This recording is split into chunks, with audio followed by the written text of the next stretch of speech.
Hello parents, I am so excited to share another study on parenting and marriage with you. In this study, over 100,000 people across 55 countries were studied. And so in the discussion, we are going to look at the revealing results that can be very surprising for some people. The way we view relationships and marriage isn't just personal. It's deeply rooted in culture and personal values.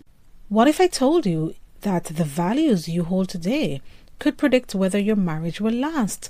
And more importantly, what if you could use this knowledge to build a stronger, happier home for your children? In today's video, we're diving into the groundbreaking research that uncovers why people divorce, and more importantly, what you can do to strengthen your family bonds. If you're visiting for the first time, I'm Dr. Taniesha Burke, your positive parenting coach, and welcome to our channel. Before we get into the study, are you a subscriber? If you're not, we encourage you to subscribe.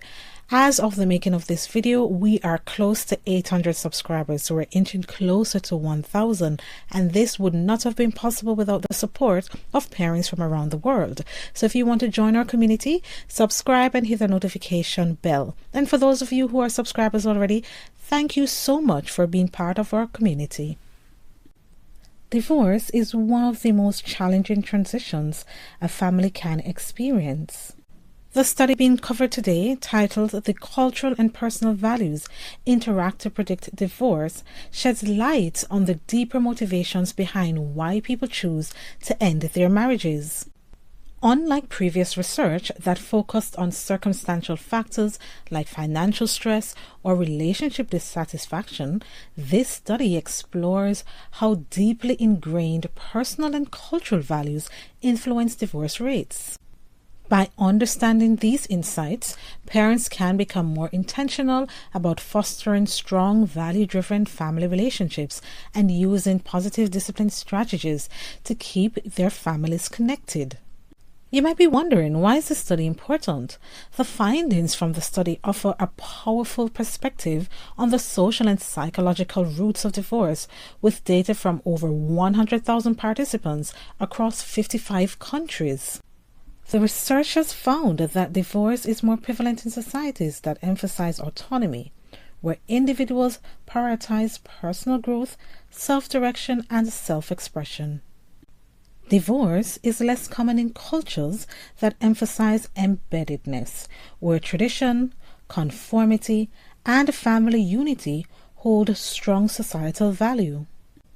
On a personal level, individuals who prioritize values like self-direction, stimulation, and hedonism are more likely to view divorce as justifiable and ultimately experience divorce. Conversely, those who emphasize tradition, conformity, and security tend to uphold marriage as a long-term commitment and are less likely to divorce. These findings suggest that how we, as parents, model and instill values in our children can have long-term implications for their future relationships.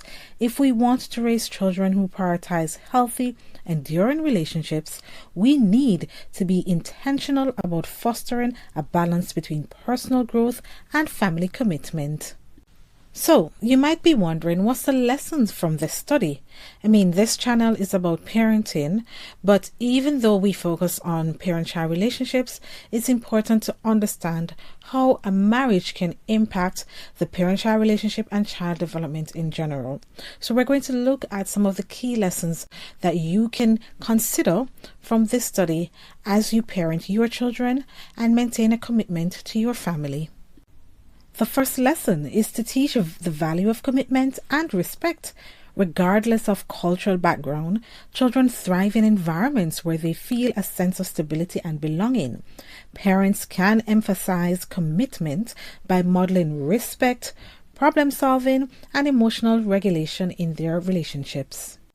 And the parenting tip is to use family meetings to discuss challenges and solutions, allowing your children to see firsthand how commitment means working through difficulties together rather than giving up. The second lesson is to encourage individual growth without sacrificing family connection. The study highlights the role of autonomy in shaping attitudes towards divorce. While autonomy is essential for personal development, it should be balanced with family cohesion. A parenting tip is to give children age-appropriate independence while maintaining strong family traditions. For example, allowing teens to make choices about extracurricular activities while ensuring family dinners remain a shared experience. The third lesson is to promote emotional security. One key takeaway from the study is that people who prioritize security in relationships are less likely to divorce. Emotional security in childhood forms the foundation for stable relationships in adulthood. Our related parenting tip is to practice active listening when children express emotions, validate their feelings, and provide consistent, loving boundaries that help them feel safe and secure in their relationships. The fourth lesson is to foster conflict resolution skills. Divorce often results from unresolved conflicts and unmet emotional needs. Teaching children how to navigate conflicts constructively can prepare them for future relationship challenges. Our positive discipline tip is to model healthy disagreements by avoiding blame, by using the I statements, and seeking solutions rather than focusing on who is right or wrong. Encourage children to express their feelings openly and guide them towards finding resolutions together. The fifth and final lesson we can take from this study is to instill a sense of gratitude and perspective. In societies where hedonistic values are more dominant, divorce is more accepted. While pleasure and personal happiness are important, they should not come at the expense of deeper family bonds. And our positive discipline tip to make that possible is to create a daily gratitude practice with your children, where each family member shares something they appreciate about another. This simple habit fosters positive family culture and reinforces the importance of valuing relationships. While focusing on the parent-child relationship is essential, ensuring a strong marriage or partnership is equally crucial for family well-being. A happy home starts with a healthy relationship between parents. So what we're going to do now is we're going to provide you some tips for you as couples to consider implementing in your marriage to ensure that it remains strong and connected for the benefit of you, and the benefit of your children, and the overall benefit for your family. The first thing to consider is to prioritize communication.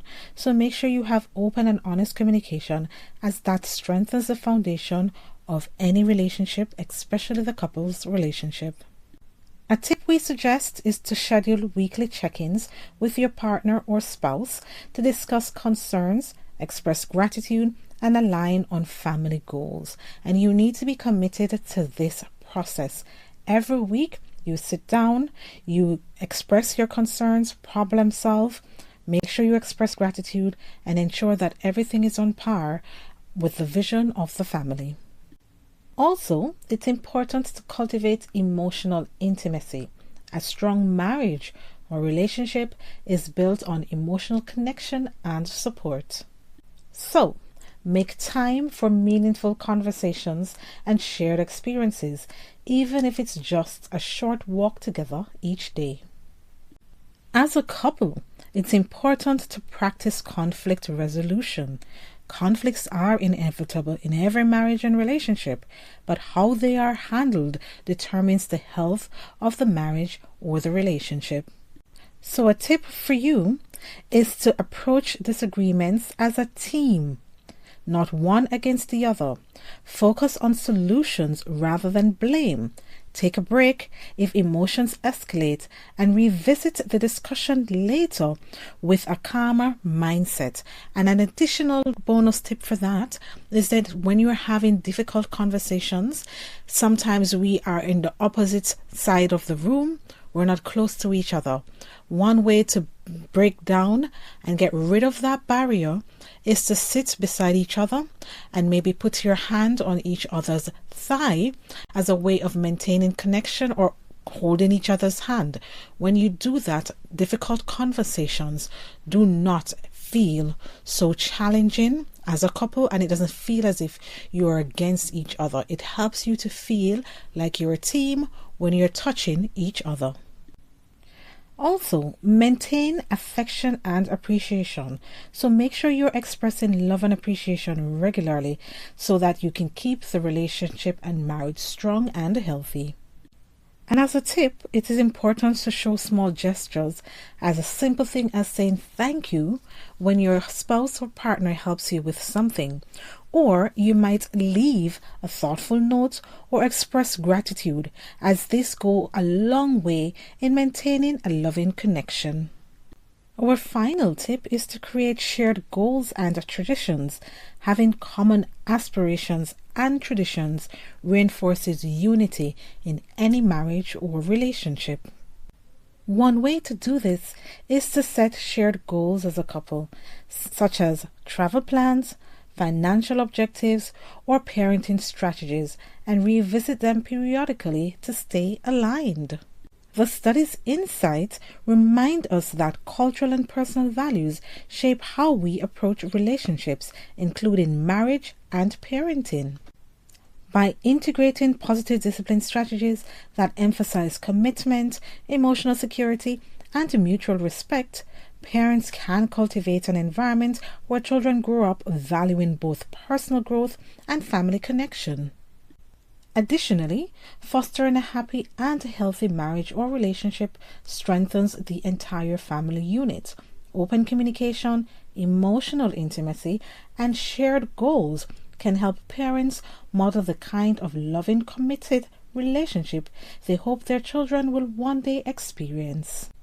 As parents, we have the power to shape the next generation's understanding of relationships.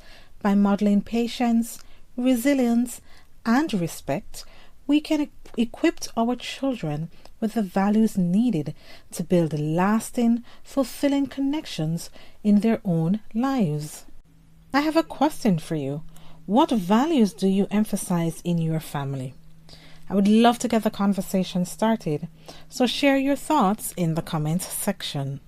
So we're at the end of this video as we look at the study on how culture influenced divorce. It's a little bit different from the studies that I've covered before, because the studies in the past really looked at parent-child relationships specifically. However, if you don't have a healthy marriage or relationship, it can be a strain on the family and inevitably affect the parent-child relationship. So I hope the content of this video has been helpful for you. I hope that the tips we provided are useful for you as you navigate parenting and navigate your relationship with your spouse. If you have friends or family who you think may benefit from the content of this video, please share it with them, and even from the channel overall, please share the channel with them as well. Thank you so much for joining us, and goodbye for now.